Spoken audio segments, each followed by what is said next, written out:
Hola, bienvenidos todos. Me voy a leer este libro. Se llama Más allá del invierno de Isabel Allende.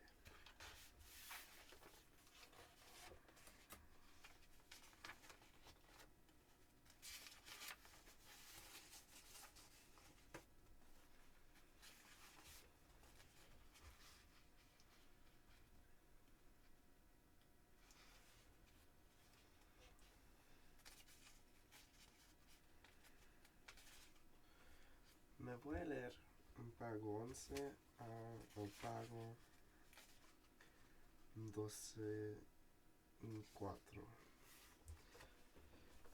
Primera, Lucía. Al final de diciembre en 2015, el invierno todavía se hace esperar. Llegó la Navidad con su fastidio de campanillas y la gente se cubría en manga corta y salidillas, unos celebrando ese despiste de las estaciones y otros temerosos del calentamiento global, mientras por las ventanas asombraban árboles artificiales salpicados de escarcha plateada, creando confusión en las ardillas y los pájaros. 3 semanas después del año nuevo, cuando ya nadie pensaba en el retraso del calendario, la naturaleza despertó de pronto, sacudiéndose en la moldura otoñal y dejó caer la peor tormenta de nieve de la memoria colectiva.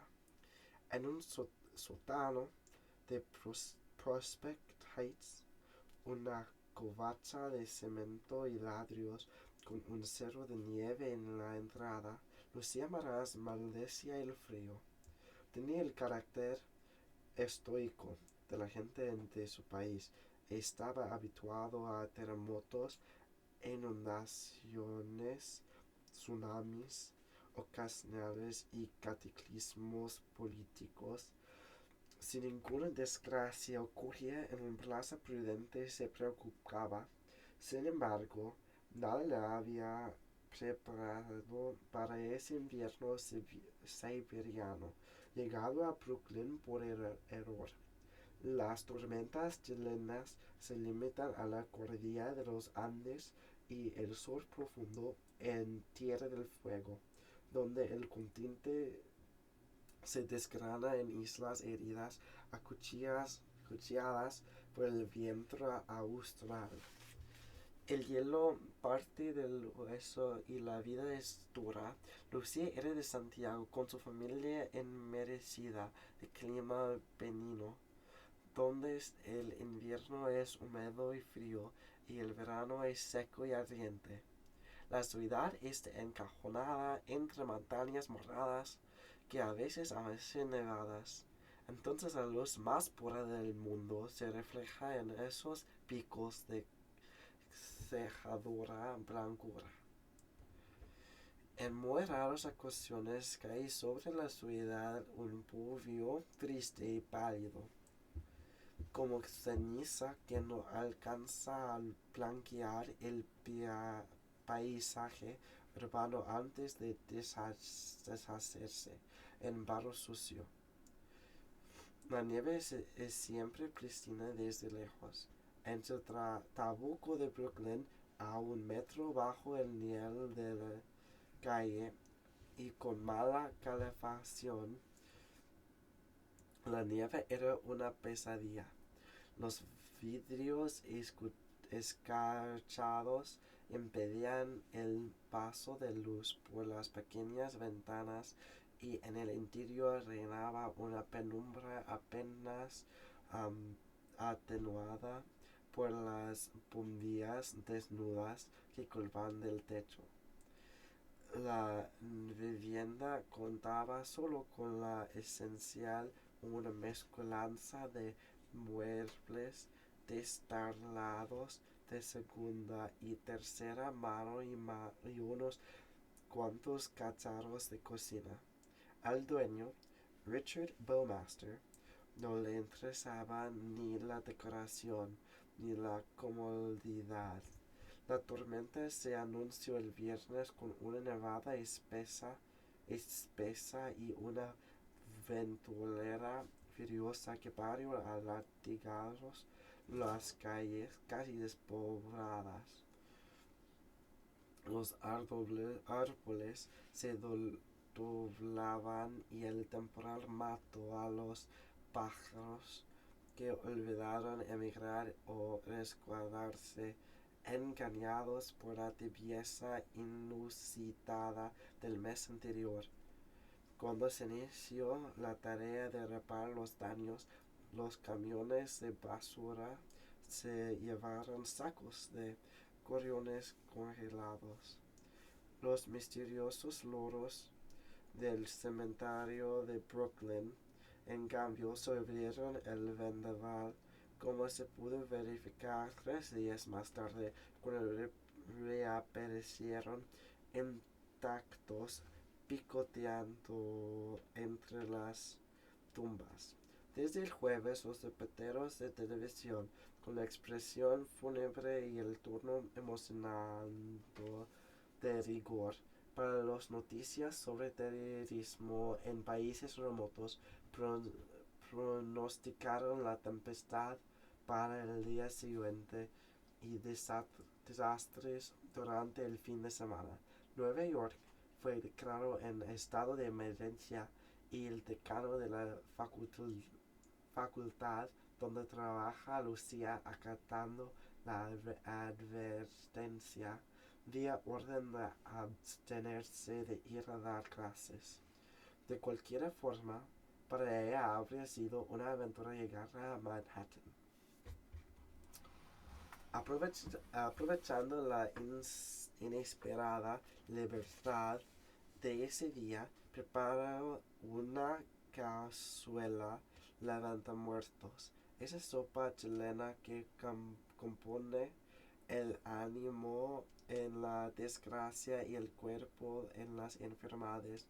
Lucía llevaba más de 4 meses en Estados Unidos alimentándose en la cafetería de la universidad sin ánimos para cocinar, salvo en un par de ocasiones en que lo hizo impulsada por la nostalgia o por la intención de festejar una amistad. Para esa cazuela auténtico hizo un caldo sustancioso y bien condimentado. Puso a freír cebolla y carne, conoció por separado verduras, papas y calabaza, y por último agregó arroz. Usó todas las ollas y la primitiva cocina del sótano quedó como después de un bombardeo, pero el resultado valió la pena y disipó la sensación de soledad que la había asaltado cuando empezó el vendaval. Esa soledad que antes llegaba sin anunciarse como insidiosa visitante quedó dedicada al último rincón de su conciencia. Esa noche, mientras el viento rugía afuera, atrasando remolinos de nieve y colándose insolente por las rendijas, sintió el miedo visceral de la infancia. Se sabía segura en su cueva, su temor a los elementos era absurdo. No había razón para molestar a Richard, excepto porque era la única persona a quien podía acudir en esas circunstancias, ya que vive en el piso de arriba. A las 9 de la noche cedió a la necesidad de oír una voz humana y yo llamo. ¿Qué estás haciendo?, le preguntó, procurando disimular su aprensión. Tocando el piano, ¿te molesta el ruido? No oigo tu piano, lo único que se oye aquí abajo es el estrépito del fin del mundo. ¿Eso es normal aquí en Brooklyn? De vez en cuando en invierno hace mal tiempo, Lucía. Tengo miedo. ¿De qué? Miedo sin más, nada específico. Supongo que sería estúpido pedirte que vengas a hacerme campaña un rato. Hice una cazuela, es una sopa chilena. ¿Vegetariana? No. Bueno, no importa, Richard. Buenas noches. Buenas noches. Se tomó un trago de piso y metió la cabeza bajo la almohada.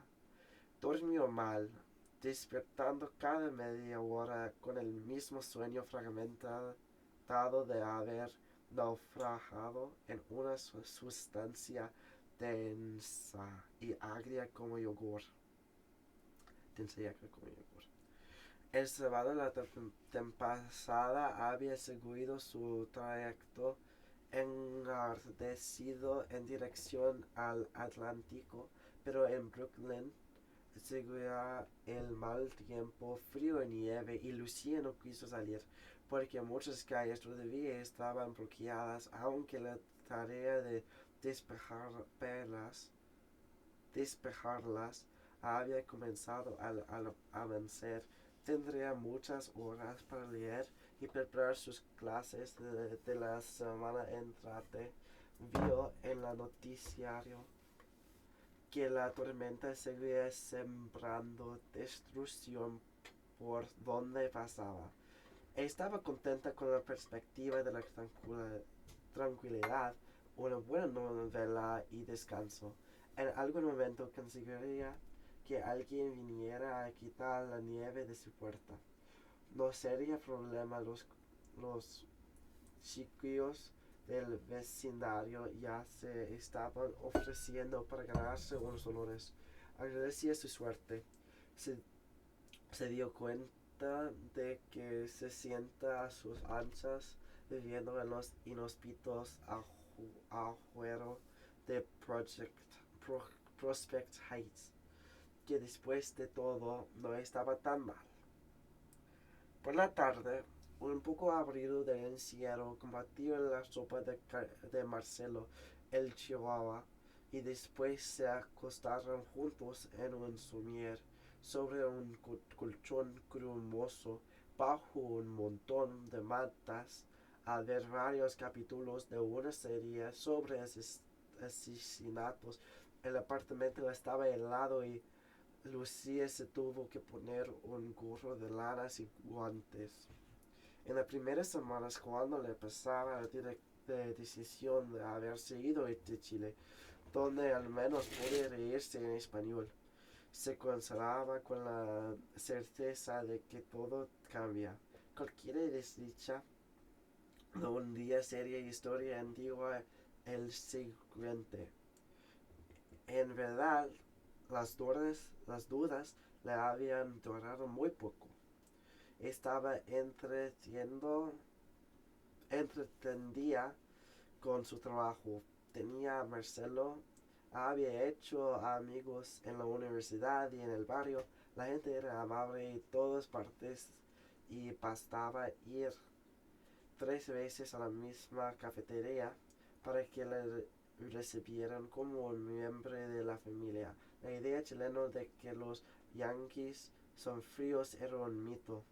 El único más o menos frío que le había tocado era Richard Bowmaster, su casero. Bueno, al diablo con él.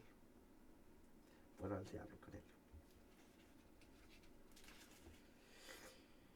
Richard había pagado una miseria por ese caserón de ladrillos color marrón de Brooklyn, igual que centenares de otros en el barrio, porque se lo compró a su mejor amigo, un argentino que heredó de súbito una fortuna y se fue a su país a administrarla. Unos años más tarde, la misma casa, solo que más desvenciada, valía más de $3,000,000. La adquirió poco antes de que los jóvenes profesionales de Manhattan llegaran en masa a comprar y remodelar las pintorescas viviendas, elevando los precios a unos niveles escandalosos. Antes el vecindario había sido territorio de crimen, drogas y pandillas. Nadie se atreve a andar por ahí de noche, pero en la época de- en que llegó Richard era uno de los más conocidos del país. A pesar de los cubos de basura, las obras esqueléticos y la chatarra de los patios.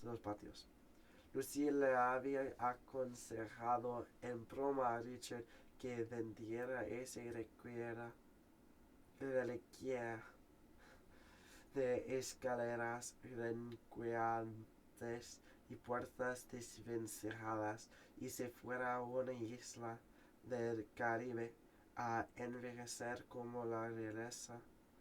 Pero Richard era un hombre de ánimo sombrío cuyo pesimoso natural se nutría, natural se nutría de los rigros y inconvenientes de una casa con 5 amplias habitaciones vacíos, 3 baños en uso y áticos sellado a un primer piso de techos tan altos que se requeriría una escalera telescópica para cambiar las bombillas de la lámpara.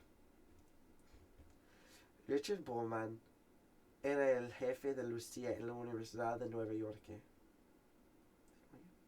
donde ella tenía contrato de profesora visitante por 6 meses.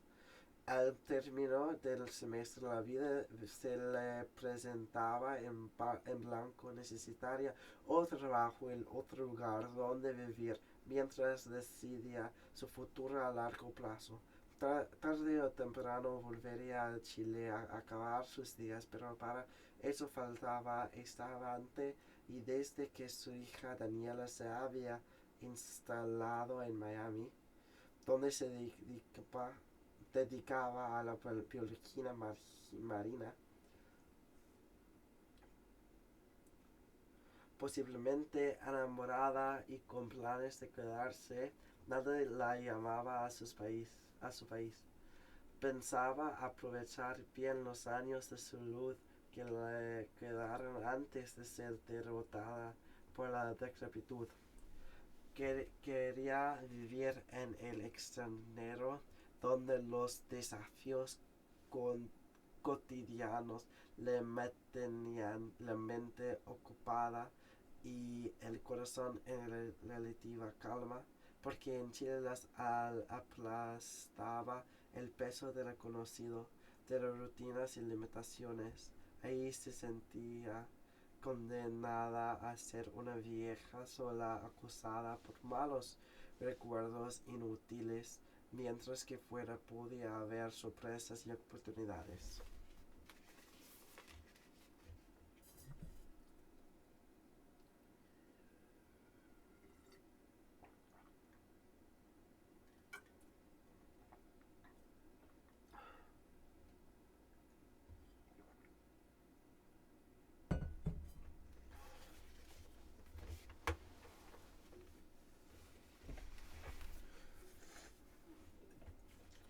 Había aceptado trabajar en el Centro de Estudios Latinoamericanos y del Caribe para alejarse por un tiempo y estar más cerca de Daniela.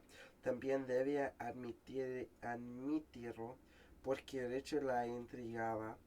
Venía saliendo de una desilusión de amor y pensó que Richard podría ser una cura, una manera de olvidar definitivamente a Julián, su último amor, el único que había dejado una cierta rueda en ella tras su divorcio en 2010.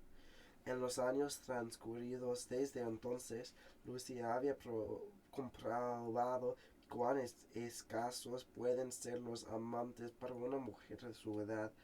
Había tenido algunas aventuras que no merecían ni siquiera mencionarse hasta que apareció Richard. Lo conocía desde hace más de 10 años, cuando ella todavía estaba casada, y desde entonces la atrajo, aunque no habría podido precisar por qué. Era de carácter opuesto al de ella, y al margen de cuestiones académicas, tenían poco en común. Se habían encontrado ocasionalmente en conferencias, habían pasado horas conversando sobre el trabajo de ambos y mantenían correspondencia regular sin que él hubiera manifestado el menor interés amoroso. Lucía se le había insinuado en una ocasión algo inusual en ella, porque carecía del atrevimiento de las mujeres coquetas. El aire pensativo y la timidez de Richard fueron poderosos señuelos para ir a Nueva York. Imaginaban que un hombre así debía de ser profundo y serio, noble de espíritu, un premio para quien lograra vencer los obstáculos que él sembraba en el camino hacia cualquier forma de intimidad. A los 62 años, Lucía todavía alimentaba fantasías de muchacha. Era inevitable.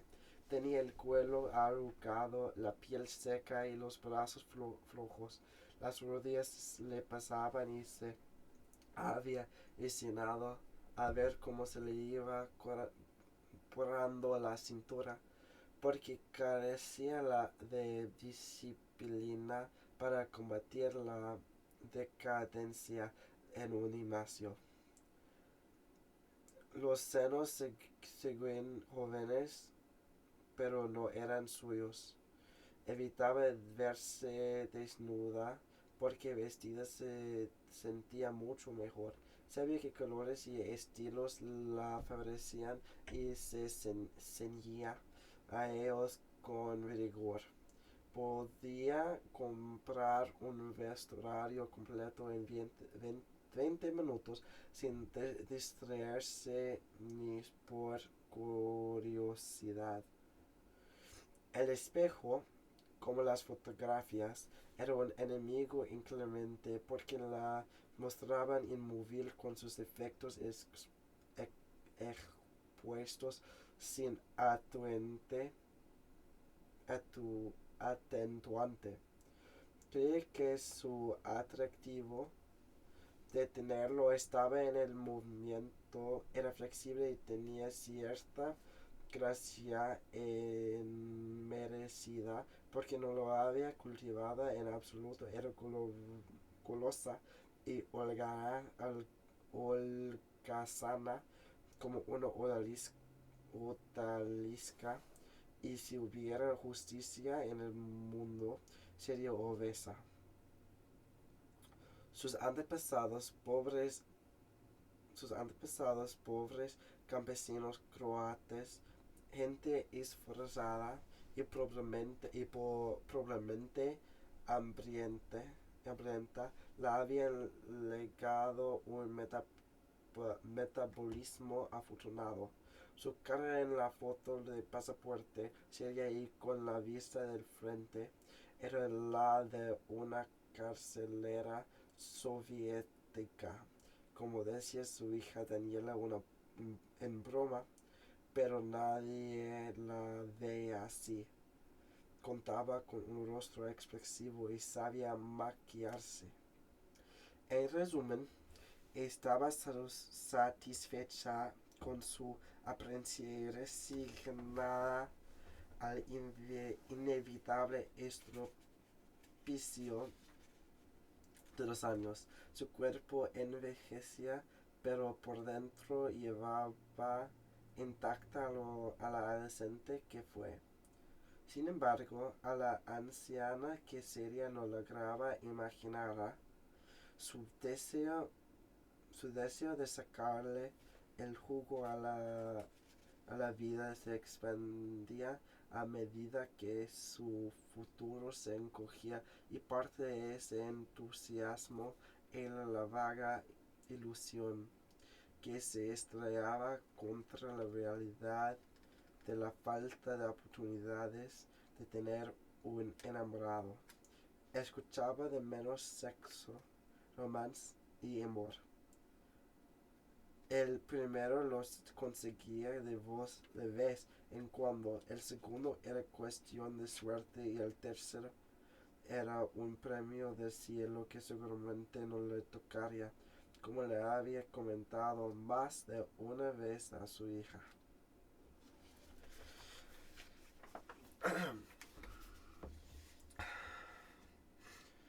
Lucía lamentó haber terminado sus amores con Julián, pero nunca se arrepintió. Deseaba estabilidad, mientras que él a sus 70 años todavía estaba en la etapa de saltar de una relación a otra como un picaflor. A pesar de los consejos de su hija que proclamaba las ventajas del amor libre, para él la intimidad era imposible con alguien distraído con otras mujeres. ¿Qué es lo que quieres? ¿Qué es lo que quieres, mamá? ¿Casarte? Se había burlado Daniela cuando supo que había cortado con Julián. No, pero quería hacer el amor amando por el placer del cuerpo y la tranquilidad del espíritu. Quería hacer el amor con alguien que se sintiera como ella. Quería ser aceptada sin nada que ocultar o fingir. Conocer al otro profundamente y aceptarlo de la misma manera. Quería alguien con quien pasar la mañana del domingo en la cama leyendo los periódicos, a quien tomarle la mano en el cine, con quien reírse de tonterías y discutir ideas. Había superado el entusiasmo por las aventuras fugaces.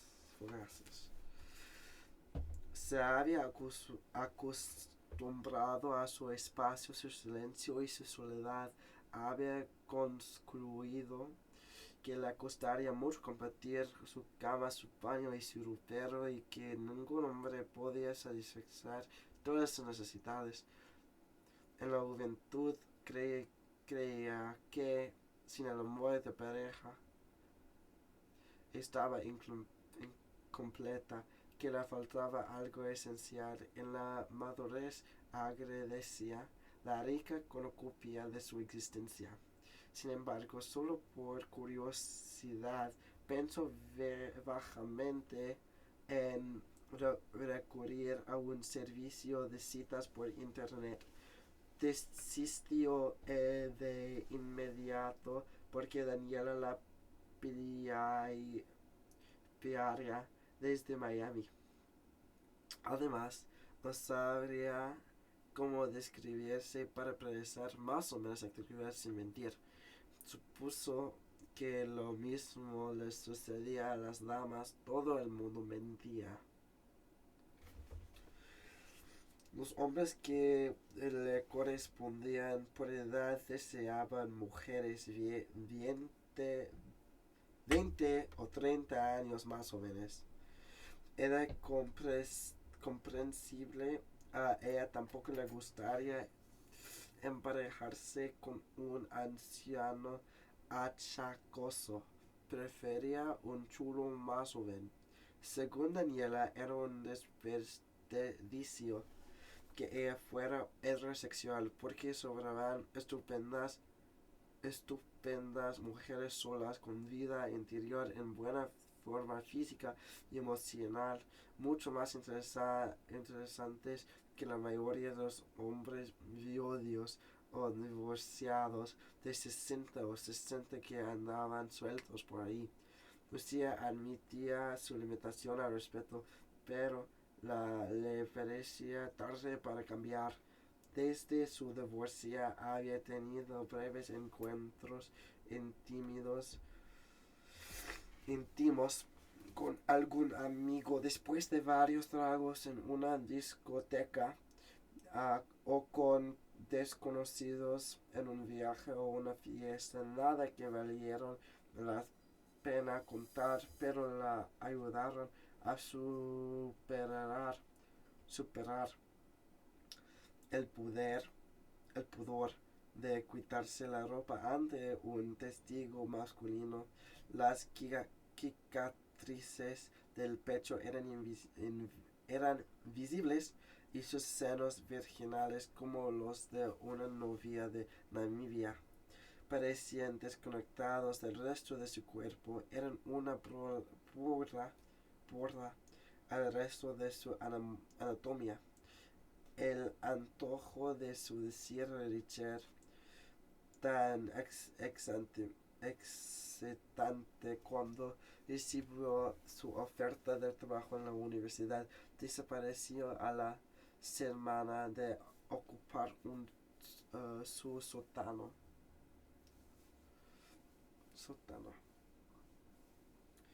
En vez de acercarlos, esa convivencia relativa que los obligaba a encontrarse a cada rato en el ámbito del trabajo, el calle, el metro y la puerta de la casa, los había distanciado.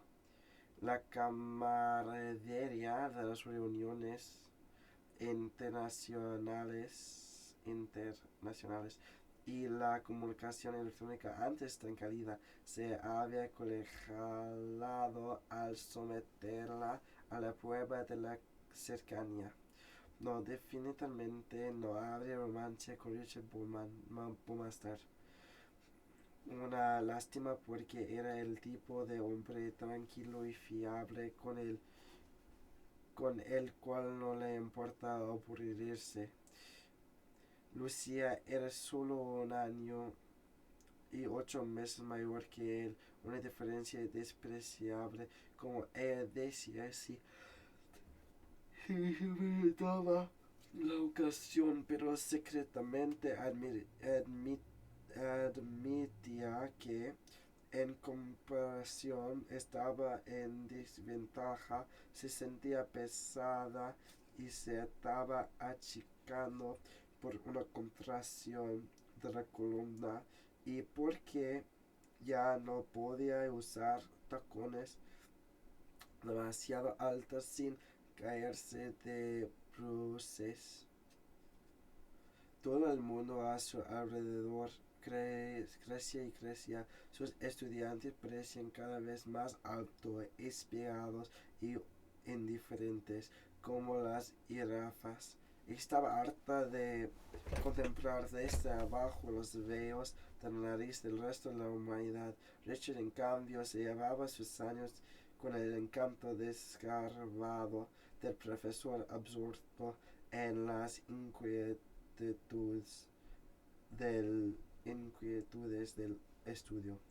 Tal como los días lo describió a Daniela, Richard Burmester era de mediana estatura, con suficiente cabello y buenos dientes, ojos entre grises y verdes, según el reflejo de la luz en sus lentes y el estado de su úlcera. Rara vez sonreír sin una causa sustancial, pero sus oídos permanenten y el pelo desaliento le daban un aire juvenil, a pesar de que caminaba mirando el suelo, cargando del libro doblegado por el peso de sus preocupaciones. Lucía no imaginaba en qué consistían, porque parece sano. Había alcanzado la cima de su carrera académica y cuando se jubilara contaría con medios para una vejez confortable.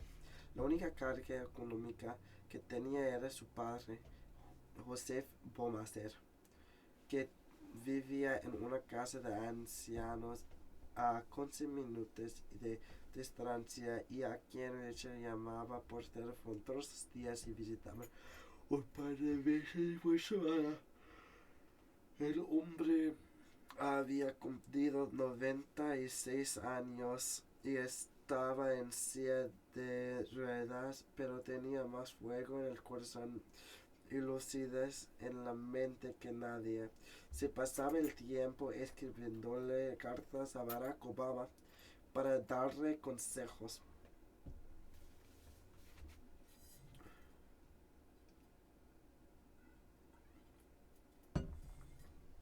Lucía sospechaba que la apariencia taciturna de Richard ocultaba una reserva de gentileza y un deseo disimulado de ayudar sin ruido, desde servir discretamente en un comedor de caridad hasta supervisar como voluntario de los loritos del cementerio. Seguramente Richard debía ese aspecto de su carácter al ejemplo tenaz de su padre. Joseph no le iba a permitir a su hijo que pasara por la vida sin abrazar alguna causa justa. Al principio, Lucía analizaba a Richard en busca de resquicios para acceder a su amistad, pero como no tenía ánimo para el comedor de caridad ni para logros de ningún tipo, solo compartían el trabajo y ella no pude descubrir cómo colarse en la vida de ese hombre. La indiferencia de Richard no la ofendió, porque igualmente no hacía caso de las atenciones del resto de sus colegas femeninas o las hordas de muchachas en la universidad. Su vida de ermitaño era un enigma, quizá el de qué secretos ocultaba. Como podía haber vivido 6 décadas sin desafíos notables, protegido por su caparazón de amarillo. Ella, en cambio, estaba orgulloso de los dramas de su pasado y para el futuro deseaba una existencia interesante. Por principio desconfiaba de la felicidad que consideraba un poco quiche. Le bastaba con estar más o menos satisfecha. Richard había pasado una larga temporada en Brasil y estuvo casada con una mujer voluptuosa. A juzgar por una foto de ella que Lucy había visto, pero aparentemente nada de la exuberancia de ese país o de esa mujer se le contagiaron. A pesar de sus rarezas, Richard caía siempre bien en la descripción que le hizo a su hija. Lucia dijo que era liviano de sangre. Como se dice en Chile, es quien se hace querer sin proponérselo y sin causa aparente. Es un tipo raro, Daniela. Fíjate